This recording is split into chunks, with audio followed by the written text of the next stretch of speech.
পাকিস্তানিরা আমাদেরকে স্লেভের মতো দেখত, প্রচণ্ড নেশা ছিল পড়ার। অতএব আমি প্রতিটি ডিটেল জানতাম পাকিস্তান কিভাবে করে আমাদেরকে একবারে রক্ত শুষে খেত। এই জিনিসটা আমাকে প্রচণ্ড কুড়ে খেত। আমি তো সম্মাননা পাওয়ার জন্য কোনো কাজ করি না, আমি ভালোবাসার জন্য কাজ করি এবং আমি ভালোবাসা দিয়ে ভালোবাসা পেতে চাই, অন্যকে আনন্দ দিয়ে আনন্দ পেতে চাই, এটাই হচ্ছে আমার উদ্দেশ্য। আর এখন যে আমি আছি এটা হচ্ছে আমার এক্সটেন্ডেড লাইফ। আমি মুক্তিযুদ্ধ করেছিলাম এবং মুক্তিযুদ্ধের কারণেই আমি সারা পৃথিবীকে দেখিয়ে দিতে চাচ্ছিলাম যে বাংলাদেশে অনেক ঐতিহ্য আছে। সেই জন্যে আমি আমার পুরো ম্যাজিক শো আমি ওইভাবে করে সাজিয়ে সারা পৃথিবীকে দেখিয়ে দিয়েছি যে বাংলাদেশে কি আছে, এবং আমার তাতে মন ভরে গেছে, বুক ভরে গেছে, এবং দেশের মধ্যে যেটা পাচ্ছি এটা তো আমার আরও বাড়তি পাওনা। আমি শুরুতেও পেয়েছি, মাঝেও পেয়েছি, এখনও পাচ্ছি। এর চাইতে একটা মানুষের জীবনে আর কি চাওয়ার থাকতে পারে। রবীন্দ্রনাথ এসছেন, তারপরে রবীন্দ্রনাথের পরে কে আসবেন না আসবেন সেটা পাঠকরা বিচার করবে। এসছেন না, নজরুল এসছেন না, জীবনানন্দ এসছেন না, অনেকে এসছেন। অর্থাৎ আমার পরে অবশ্যই আসবেন এবং ভিন্ন ধারায় আসবেন।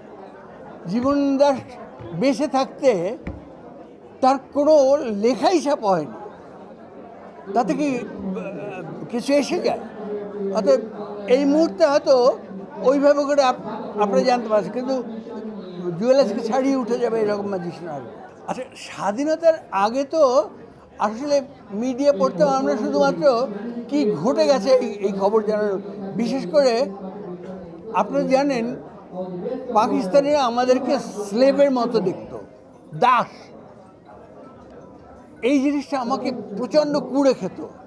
আর আমার শৈশব থেকে প্রচণ্ড নেশা ছিল পড়ার। অতএব আমি প্রতিটি ডিটেল জানতাম পাকিস্তান কিভাবে করে আমাদেরকে একবারে রক্ত শুষে খেত। তো যার ফলে আমি গান করতাম, বাজনা করতাম, আমি লিখতাম গল্প, কবিতা, ছড়া, ছবি, সব কিছু করতাম, কিন্তু মূল ব্যাপারটা ছিল দেশপ্রেম। এবং আমি যে ম্যাজিক করেছি সেটাও দেশকে ভালোবেসে। আমি ম্যাজিক করেছি, এই যে মুক্তিযুদ্ধে গেলাম, কেন? মরতে গিয়েছিলাম। তখন 12 বছর ভিয়েতনামে যুদ্ধ করছে ওরা। আমরা যে 9 মাসে মুক্ত হবে এমন কোনো গ্যারান্টি ছিল না। অর্থাৎ আমরা মরতেই গিয়েছিলাম। আমার পরবর্তী জেনারেশন, তারা না পারে তার পরবর্তী জেনারেশন আসবে, কিন্তু আমরা একদিন স্বাধীন হবই। যুদ্ধ যখন একবার লেগে গেছে ওরা কিছুতেই আমাদেরকে আর পরাজিত করে রাখতে পারবে না, এই সম্পর্কে আমি নিশ্চিত ছিলাম। আমি মরে যেতে পারতাম, কিন্তু দেশ স্বাধীনতা। আমি আমার এলাকায় আমাকে যখন মুক্তিযোদ্ধা হিসেবে সংবর্ধনা দেওয়া হয়েছিল, আমি এইখানে জাতীয় স্টেডিয়ামে যখন শো করেছিলাম তখন এইখানে দর্শক ধরে সম্ভবত 70,000। কিন্তু যেহেতু আমি তখন অনেক প্রিয় ছিলাম সবার, এখানে 1 লাখের ওপরে দর্শক এসেছিল, কিন্তু একটা স্টেডিয়ামে। এইবার চিন্তা করে দেখেন, আমাকে যখন গ্রামে সংবর্ধনা দেওয়া হচ্ছে সেইখানে 1,30,000-এরও বেশি লোক এসছে। পিরোজপুর দর্পণ নামে একটা পত্রিকা এসছে, সেখানে ছেপেছে যে তাদের হিসেবে 1,30,000-এর বেশি মানুষ এসছে। মানে ঘরের চালে, গাছের ডালে, সর্বত্র মানুষ আর মানুষ। এই যে ভালোবাসা, এর কোনো অমূল্য। মুক্তিযুদ্ধের পরে যে ফিরে আসব এটার কোনো নিশ্চয়তা ছিলই না, কারণ আমার সঙ্গের বন্ধুরা একদম লিটারেলি পতঙ্গের মতো মরেছে। কারণ আমরা যখন যুদ্ধ করেছি একদম শুরুতে তখন আমাদের কারোই ট্রেনিং ছিল না। আমার একটু চালা ছিল, আমার বন্ধু ছিল মেজর জিয়া, যে সুন্দরবনে যুদ্ধ করেছে, ও আমার এক ক্লাসমেট ছিল। তো আমরা ওই টার্গেট প্র্যাকটিস ছিল আমার। তো আমার হাতের টিপ ছিল খুব ভালো। আমার মনে হয় এখনও আমার বন্ধুকে দিলে আমি একদম টু দ্য পয়েন্ট লাগাতে, একদম সেন্টার লাগিয়ে দিতে পারবো, একটু হাতে দিক ওদিক হবে না। যেমন বাঁশিতে জানেন তো যে মাত্র 6টা ছিদ্র, অথচ আমরা 3 অক্টেভ বাজাই। একটা ছিদ্রকে আমরা 4 ভাগ করে বাজাতে পারি। অর্থাৎ ওই জিনিসটা কিন্তু সমস্ত ভালো বাঁশি বাদকের থাকতে হয়। তাহলে 6টা ছিদ্র দিয়ে 3 অক্টেভ, আপনি চিন্তা করতে পারেন। তো ওই জিনিসটা আমার সেই আগে থেকেই ছিল। তো আমার টার্গেট ছিল একদম পারফেক্ট। আমার সঙ্গে সহযোদ্ধা যারা ছিল তারা আমার টার্গেট দেখে পাগল হয়ে, এবং সবাই বিশ্বাস করতে পারবে না, ওরা লঞ্চে করে যখন ফেরত যাচ্ছিল, মানুষ মেরে লুটপাট করে আগুন দিয়ে মেয়েদেরকে ধরে নিয়ে চলে যাচ্ছে, আমি 1 সপ্তাহ বসে প্ল্যান করে যে ওদেরকে আমার ধরতে হবে, কারণ আমাদের 52 জন তখন ওদের হাতে মিসিং। তো ওদের তো উদ্ধার করতে হবে। আমি প্ল্যান করলাম যে ওদের যদি আমরা কয়েকজনকে ধরতে পারি জীবিত, তাহলে আমরা বন্দি বিনিময় করতে পারবো।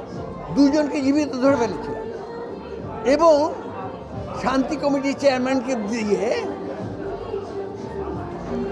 পাঠিয়ে দিয়ে আমরা চিঠি দিয়ে পাঠিয়ে যে তোমাদের এই 2 জন আছে আমাদের কাছে, তাদের স্বাক্ষর এবং তাদের নাম, তাদের ওই ব্যাচ নাম্বার দিয়ে পাঠিয়ে দিলাম।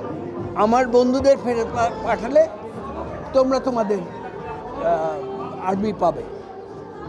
তারপরে বিকেলবেলা, সকালে পাঠিয়েছি, বিকেলবেলা সেই লঞ্চ ফিরে এলো, কান্নাকাটি, আশ্রা পাশ্রী অবস্থা। কারণ তারা ওই দিনই মরে যেত, কারণ আমরা মাত্র 28 জনকে ফেরত পেয়েছিলাম 52 জনের মধ্যে।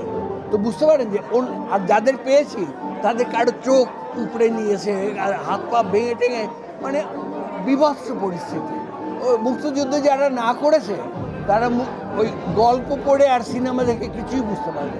হুমায়ুন আহমেদ ছিলেন বলেই আমি, আনন্দমেলা হতো না, প্রোগ্রাম অফ দ্য ইয়ার, ঈদের আনন্দমেলা, আমি এর আগে অসংখ্য আনন্দমেলায় ম্যাজিক দেখিয়েছি। আমি নিজেও আনন্দমেলা উপস্থাপন করেছি, পুরো আনন্দমেলা। হ্যাঁ, তো একবার তারা ধরলো যে আবার করতে হবে। আমি বললাম আমি একটা শর্তে করতে রাজি আছি, যদি শুধু ম্যাজিক দিয়ে রাজি থাকে তাহলে তারা রাজি হয়ে গেল। ওমা, তারা মিডিয়াকে বলল যে এবারের ঈদের আনন্দমেলা উপস্থাপন করে দিয়ে দেয়। আমি তো বললাম, আরে আমি তো আমার ম্যাজিক শো করব, তাদেরকে কে বোঝায়? হুমায়ুন আহমেদ নিজে কিন্তু ভালো ম্যাজিক করতে পারতেন। আমি সঙ্গে সঙ্গে হুমায়ুন ভাইকে ফোন করলাম যে এইরকম পাগলামিরা করতেছে, কারণ এটা হুমায়ুন ভাই ছাড়া কেউ বুঝবে না। উনি বললেন যে শিগগির চলে আসেন, এক্ষুনি যাব। আমরা এখন তো খাওয়া দাওয়া কিছু হয় না, দুপুর। বলেন না, খিদে পেটে যুদ্ধটা জমবে ভালো, আমার রাগ এখন চড়েছে, এই রাগ থাকতে থাকতে যেতে হবে। আমি তাকে নিয়ে চলে গেলাম, এবং টেলিভিশনে গিয়ে, টেলিভিশনে পৌঁছার পথে সে দেখি তার চুল টেনে টেনে খাড়া করছে। আমি বলি, এ কী করছেন? বলে যে করব, যুদ্ধের অ্যাক্টিং করতে যাব, যুদ্ধের লাগবে না, মেকআপ লাগবে না। তারপরে টেলিভিশন প্রায় ঢুকে পড়বে, এই সময় তার জামার বুতাম টেনে ছিঁড়ে ফেললো। এই কী করছেন? ফলে যে রাগ আনতে হবে না, আপনি আমার সঙ্গে কথা বলবেন না, আমার রাগ কমে যাবে।